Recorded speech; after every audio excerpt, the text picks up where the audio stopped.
지난 시간에 이어서 두 번째 시간인데요. 하나님께서 저와 여러분들로 하여금 창조적 소수가 되게 하셨습니다.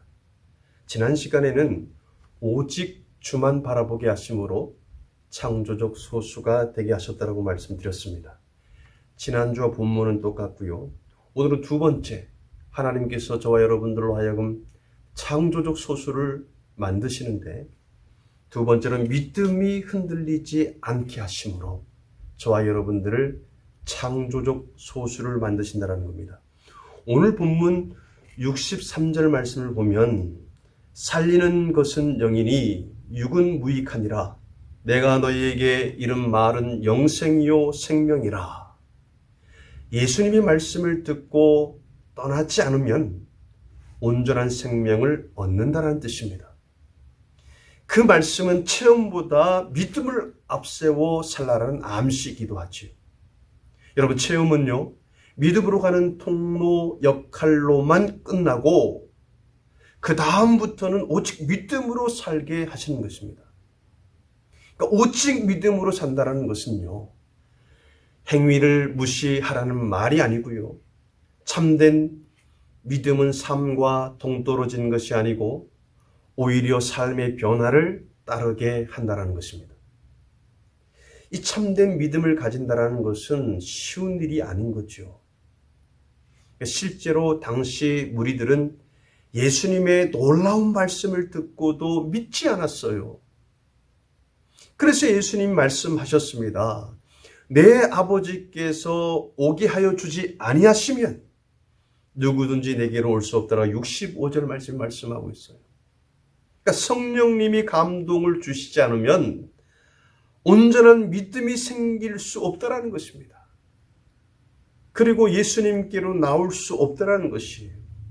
아무리 큰 기적을 목격해도 믿지 않을 사람은 여전히 믿지 않는 거예요.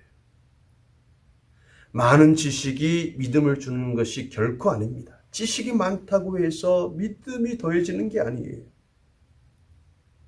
먼저 믿어야 지식도 많아지고요, 정확해지는 것입니다. 그래서 믿음이 중요한 거예요. 본문 69절에 이렇게 베드로의 고백을 들어볼 수 있습니다. 우리가 주는 하나님의 거룩하신 자인 줄 믿고 알았사옵나이다. 이 베드로는요, 믿었다고, 알고 믿었다라고 하지 않고요, 믿고 알았다라고 이야기하고 있습니다.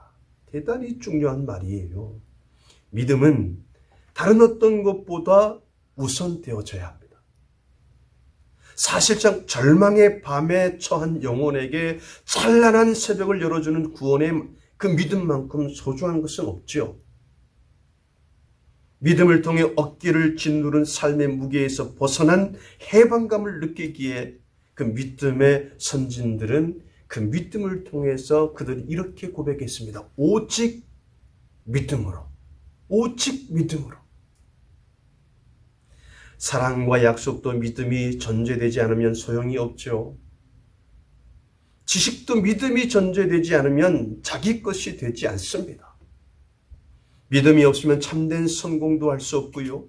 믿음은 소중한 것을 더 소중하게 만들고 좋은 것을 더 좋게 만드는 것입니다. 이 믿음의 축복은 가장 소중한 축복이에요. 믿음이 견고해야 하나님이 기뻐하시는 개척자의 길도 갈 수 있고요, 결국 예수 믿고 인물되는 축복도 얻을 수 있는 것입니다. 오늘이야말로 우리에게 필요한 것은 믿음입니다. 오직 믿음으로 우리가 살아갈 때 앞이 보이지 않는 그 길도 갈 수 있는 것이고요, 위험하고 절망적인 그 순간을 바라보면서도 우리는 그 너머에 있는 하나님의 귀하신 은혜도 볼 수 있을 것입니다. 믿음은 지금 현재의 상황이 하나님의 섭리 가운데 있음을 보게 하고 그 너머에 있는 하나님의 축복을 보게 하는 것이 바로 이 믿음인 것입니다. 그래서 하나님께서는 언제든지 이 창조적 소수를 사용하시는데 바로 믿음이 흔들리지 않게 하신다는 것입니다. 우리 은석 공동체 사랑하는 여러분들은 이러한 코로나19 위기 가운데서도 절대로 이 믿음이 흔들리지 아니하므로 하나님께서 창조적 소수 되게 하셨습니다. 기도하시겠습니다. 하나님 아버지 은혜 감사합니다. 하나님께서 오늘도 저와 우리 성도님들을 창조적 소수 되게 하시니 감사합니다. 특별히 하나님 아버지 믿음이 흔들리지 않게 하시니 감사합니다. 이러한 어려운 때에 믿음의 눈을 들어서 보게 하시니 감사하고 지금 힘들고 어려운 상황 너머에 있는 하나님의 축복을 믿음의 눈을 들어서 보게 하시니 감사합니다. 오늘도 승리하게 하실 주님을 찬양하며 예수님의 이름으로 기도합니다. 아멘.